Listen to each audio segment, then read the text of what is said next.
Lesson 5 में शब्द के ऊपर बता रहे हैं, शब्द की परिभाषा, शब्द की उत्पत्ति सब बताएंगे और लेसन 5 चल रहा है। ये सब आप पढ़ें। आप मुझे पहचानते हैं, धर्मेंद्र कुमार शर्मा। आप लोगों को थोड़ा ध्यान देने की जरूरत है। आपका इसका मतलब ध्यान पढ़ाई में नहीं है, क्योंकि वीडियो से पता लग जाता है ना कोई व्यू मिलता है, ना कोई सब्सक्राइब मिलता है, ना कोई आंसर मिलता है, ना कोई कमेंट्स मिलता है, ना ही इसको कुछ तो कमेंट्स लिख करके पता लगेगा जिससे बारे में देखिए।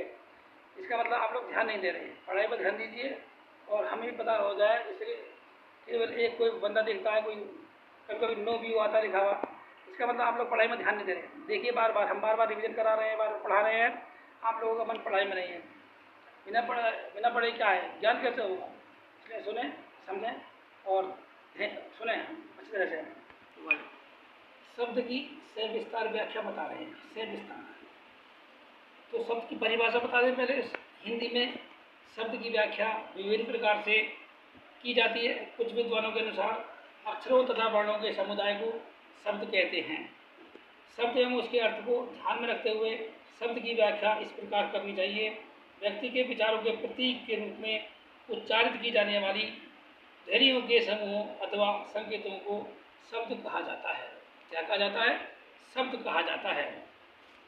सामान्यतः शब्द के बारे में कहा गया है कि कानों से सुना जाने वाला प्रत्येक नाम शब्द है। व्याकरण की दृष्टि से स्वतंत्र एवं सार्थक ध्वनि ही शब्द है। संस्कृत में शब्द के लिए पद का प्रयोग होता है। शब्दों के क्या महत्व है, यानी शब्दों के महत्व बता रहे हैं। शब्द का महत्व है, भाषा के अनुसार शब्द को अत्यंत महत्वपूर्ण माना गया है। आज़ादी से लेकर आधुनिक युग तक व्यक्ति ने समस्त ज्ञान शब्दों के रूप में ही प्राप्त किया है। शब्द ही भावों की अभिव्यक्ति का एकमात्र साधन है। वक्ता हो अथवा लेखक अपने मस्तिष्क में संचित शब्दकोश के आधार पर बाजी मार लेता है। शब्द भाषा के विकास का आधार है। शब्द लेखक की आत्मा है एवं व्याकरण तथा भाषा विज्ञान का प्राण है। किसी भाषा का ज्ञान तब तक अधूरा है जब तक उसमें प्रयुक्त शब्दों का लेखक को संपूर्ण ज्ञान प्राप्त न हो। किसी समाज या राष्ट्र के इतिहास एवं संस्कृति का ज्ञान भाषा द्वारा ही प्राप्त किया जाता है। इसी भाषा की गंभीरता अथवा उनका हल्कापन उसकी शब्दावली पर निर्भर करता है। इसी आधार पर हम शब्द को भाषा की निधि मानते हैं। शब्दों का जो वर्गीकरण है वो 5 प्रकार से है। कितने प्रकार से है? 5 प्रकार से है। नंबर 1 अर्थ के आधार पर, नंबर 2 प्रयोग के आधार पर, नंबर 3 इतिहास या स्रोत के आधार पर, और नंबर 4 रचना के आधार पर, और नंबर 5 व्याकरणिक प्रकार्य के आधार पर। व्याकरणिक प्रकार्य के आधार पर। अर्थ के आधार पर शब्द भेद बता रहे हैं। प्रश्न बनता है अर्थ के आधार पर शब्द भेद कीजिए।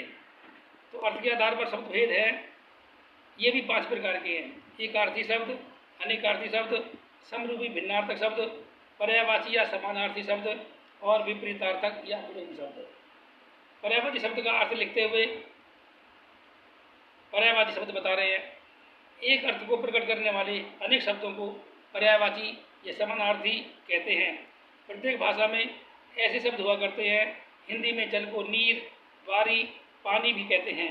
हिंदी में प्रचलित कुछ महत्वपूर्ण पर्यायवाची शब्दों की सूची इस प्रकार है। जैसे अहंकार, अहंकार क्या कहते हैं? घमंड, अभिमान, दंभ, दर्प। अच्छा, अच्छा को क्या कहते हैं? शुभ, शोभन, उचित, उपयुक्त। आम, आम को क्या कहते हैं? आम्र, रसाल, अमृतफल। बेटा, बेटा क्या कहते हैं? सुत, तनय, पुत्र, आत्मज, पुत्र, पूत आदि। विपरीतार्थक विलोम शब्द किसे कहते हैं? विपरीतार्थक यानी विलोम शब्द कुछ शब्दों के युग्म होते हैं जो परस्पर विरोधी होते हैं।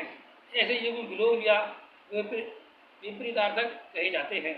जैसे सुख, दुख, अनुज, अग्रज, अमृत, विष, आगत, अनागत, ऊंच, नीच, जीत, हार, अस्त, उदय, आग, पानी, पतोन्मुख, विकासोन्मुख, पराजय, अपराजय, पापी, पुण्यात्मा, निराधार, साधार, निर्दय, सदय, आविर्भाव, तिरोभाव, अनुलोम, प्रतिलोम, अनुरक्ति, विरक्ति, आयात, निर्यात, एकेश्वरवाद, बहुदेववाद, प्रदोष, प्रत्युष, सदुपयोग, दुरुपयोग, सूक्ष्म, स्थूल, सत्कार, तिरस्कार, सम्मान, अपमान, सौभाग्य, दुर्भाग्य, सुलभ, दुर्लभ, सद्भावना, दुर्भावना, हित, अहित, आग्रह, दुराग्रह, उर्वर, अनुर्वर, बाढ़, सूखा,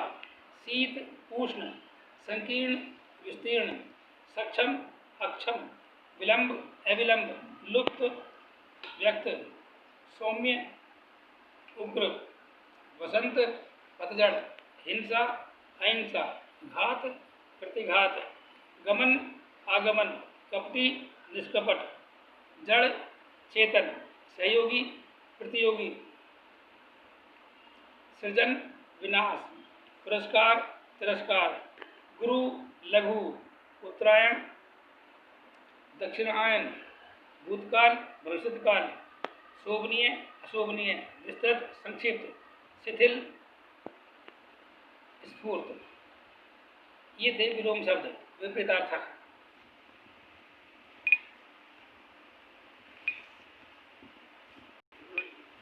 अब हम करते हैं शब्द कितने प्रकार के होते हैं। आप जानते ही हैं शब्दों के भेद।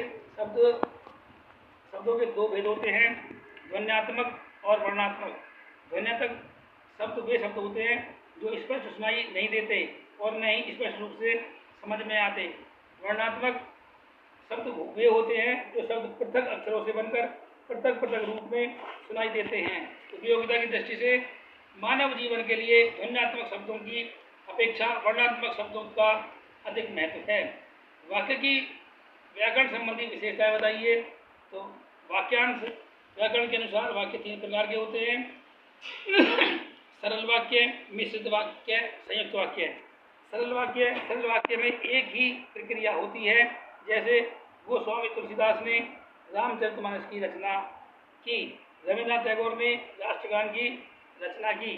मिश्रित वाक्य क्या है? एक मूल वाक्य के साथ एक या अधिक वाक्य जुड़े हों तो उसे मिश्रित वाक्य कहते हैं।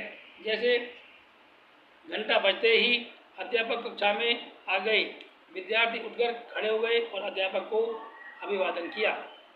संयुक्त वाक्य यह वाक्यों का एक समूह होता है जिसमें सरल अथवा मिश्रित वाक्य जुड़े होते हैं और एक लंबे वाक्य का रूप लेते हैं। जैसे अध्यापक कक्षा में आए, कक्षा में सन्नाटा व्याप्त हो गया, अध्यापक ने सर्वप्रथम विद्यार्थियों की उपस्थिति नोट की और फिर पढ़ाना शुरू कर दिया। आज के लिए इतना ही, धन्यवाद।